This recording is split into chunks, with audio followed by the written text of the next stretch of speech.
What is up, YouTube? Welcome back to another episode of Life of a Jobbing Plumber. Hope you all had a great Christmas. And Santa brought you everything you asked for. No falling out with the missus, or the husband, or the kids, or the dog. Whatever you could have fallen out with. I'm sure I fell out with everybody. Thank you for your continued support. Don't forget to give this video a like and subscribe if you haven't done already. If you haven't, why not? 60% of my watch hours are from people who are unsubscribed. I know people won't always have Google accounts and YouTube accounts to actually be able to subscribe, and the view does, just you as a viewer, it does mean a lot. But if you subscribe, get notifications of my videos going live, then you won't miss any. Anyway, thanks for watching. Let's get into it. First job of the day, we got this aluminium radiator, which has failed. Unusual for aluminium, that. We're just basically going to straight swap it. For this, the customer's got himself. Unfortunately, I'm going to PTFE the tails in, because we're obviously reusing the tail, although the radiator's new. It won't be perfectly dry and clean. I've had this one in bit once. 23 wraps of PTFE I put on, and it was still slack. That is 28 wraps of PTFE. I think PTFE is getting thinner. Sure it is. Beauty about this is, oh no, although that one, yeah, both on plastic pipes dropping on the floor, so there's loads of movement. Unfortunately, wallpaper. Yeah, shame that the wallpaper went too clever behind it. Looks like they've had to paper it whilst the radiator's been on. But yeah, just going to line that up with the existing valves, although this one's looking slightly wider. Similar height to the last one. Should be good to go. It's going to take longer to mount the radiator itself than it is to do the job. Yeah, never known that before, especially on aluminium. And the water that came out, quality was crystal clear, to be honest. Really strange. Let me know if you've had it before in the comments on an aluminium radiator. That would have been expensive, that. So I got the laser level out. Just align the top and bottom brackets through. Can't go any lower than the skirting board. So that is going to govern our height. So I'm going to put the bottom brackets on first, which you wouldn't normally do. But needs must. That's a hung now. I wouldn't normally put these little anti-rattle rubber things on. Where are they now, the other ones? I've not put the bottom ones on, so I'll show you. I wouldn't normally put them on because they have a habit of just falling off all the time and don't often need it, but this one definitely did need it. Such a terrible fit to the brackets. So it's better now they're on. Hoover up and pipe her up now. Just.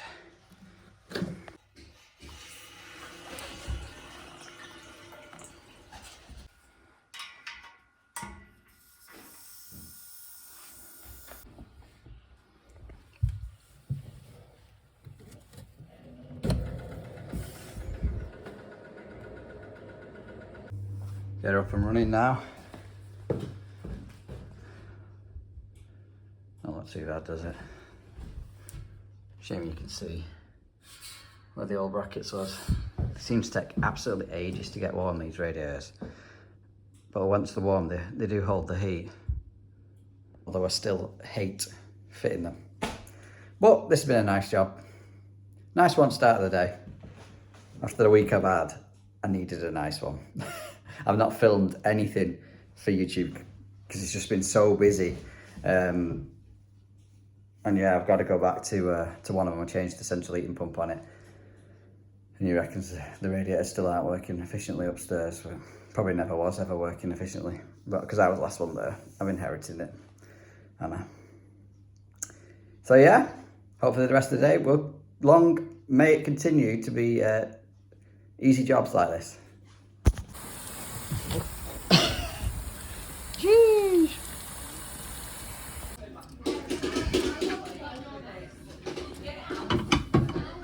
So this has been damaged by the frost. It's like it's just blown the olive off. I'm going to take that out and a straight through back plate through the wall to give it a bit extra protection next time. and tell her to leave the internal stop tap to this off whilst we're on cold weather.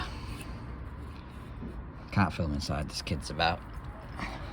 Might as well reuse that. There's nothing up with the actual tap.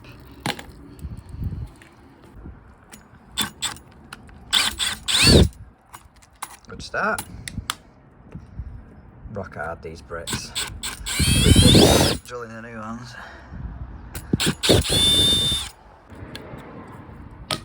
Beautiful.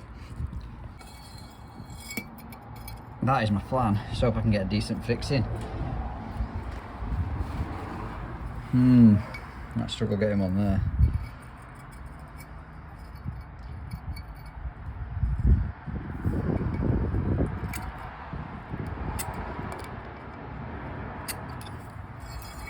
Try that.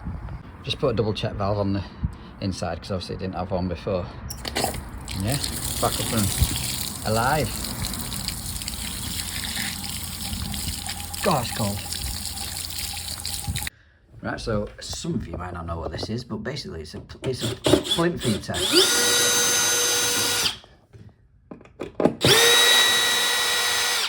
And how it works is it's got a flow and return from the radiators. Might be 2 more screws in this. A flow and return from the radiators.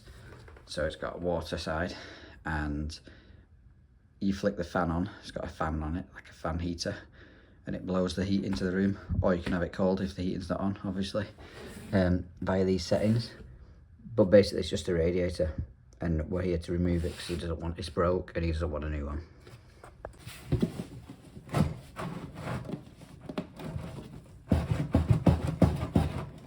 Stuck on the floor. I need a good bugger.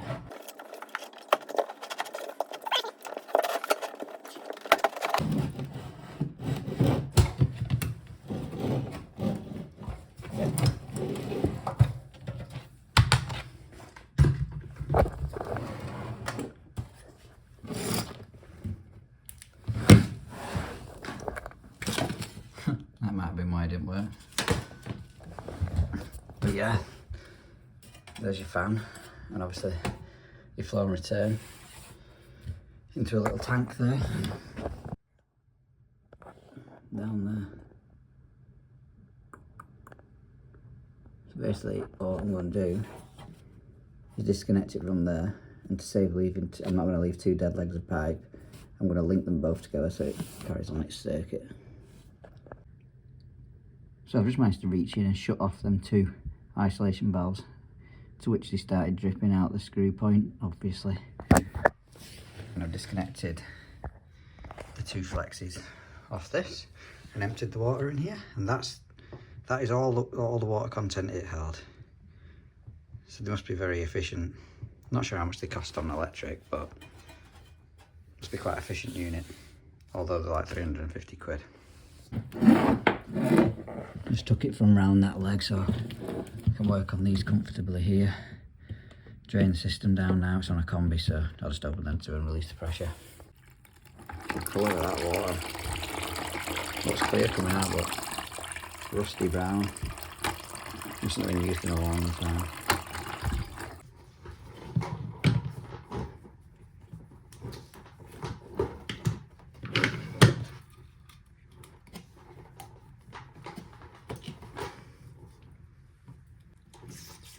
Oh, mint.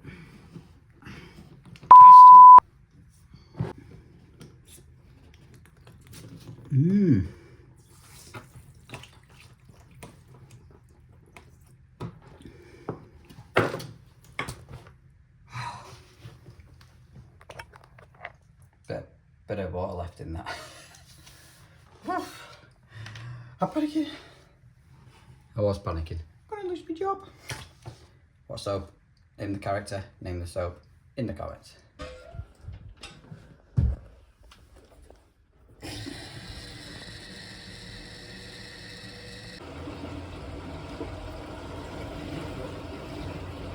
I think there's some air in the system now. So yeah, that's done. Get that tucked under there. Nice easy job. Next. Right, so this next one, we're getting a loss in pressure. Now, that is because, I'll tell you the story behind this. I got called out to this because that top pump had seized. So, came out to swap out the pump, turned off the butterfly valves, took the head off the pump, but the shaft and the actual propeller stayed inside the body. And I thought, how do I know them valves have shut off?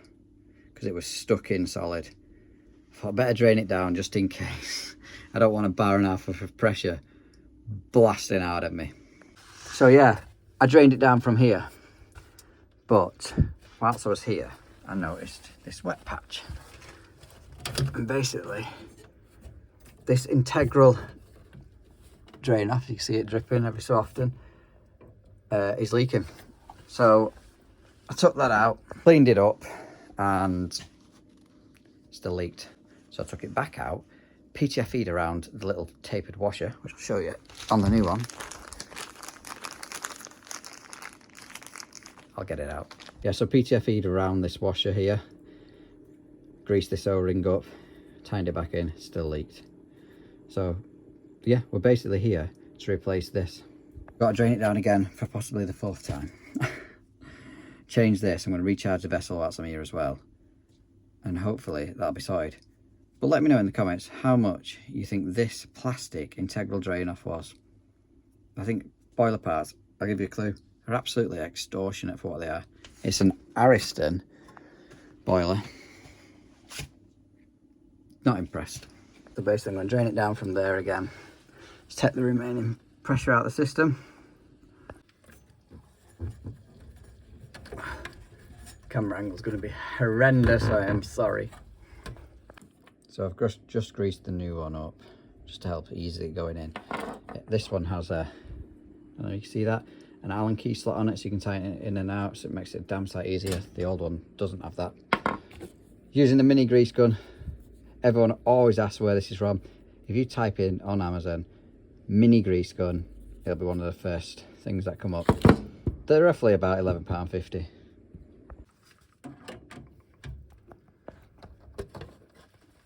Oh, that's a much better idea, that. Well, hopefully it doesn't leak. Not really asked about their invention. Just don't want it to leak. So I've got the inflator on the vessel. What a surprise, 0. That drain off that we opened up earlier with my hose pipe on is still open, so we'll get this recharged now. That'll do. It's only took 10 minutes.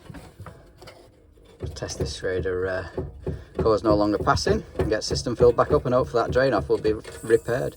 That sounds like schrader core's passing. And then, ugh, can't bloody get this LDF spray in to spray it. So I ended up taking the lid off and pouring it in. I don't know if you can see that.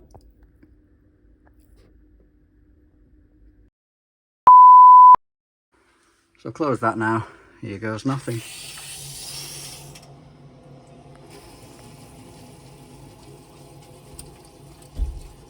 Still dripping.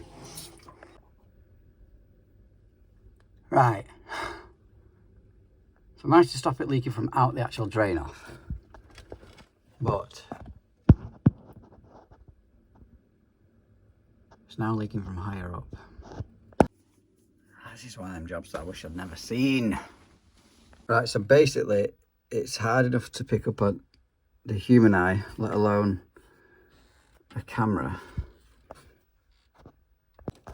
But the boiler is leaking somewhere around this plastic. I'm guessing that's a bypass or something. Further up here, because I can see it. Well, you see on, oh, you can't see again. Let me try and get a good angle. Somewhere, there's a pool of water here. Just about to see it. So basically, I've misdiagnosed it. Kind of, and kind of not. The drain off was definitely leaking because it wasn't running around it. Well, it obviously was, but it was coming out like a drip, drip, drip, drip out at the bottom of the drain off. So that had failed. But at the time, it was late afternoon. I was only here to change the pump. I didn't look inside the boiler.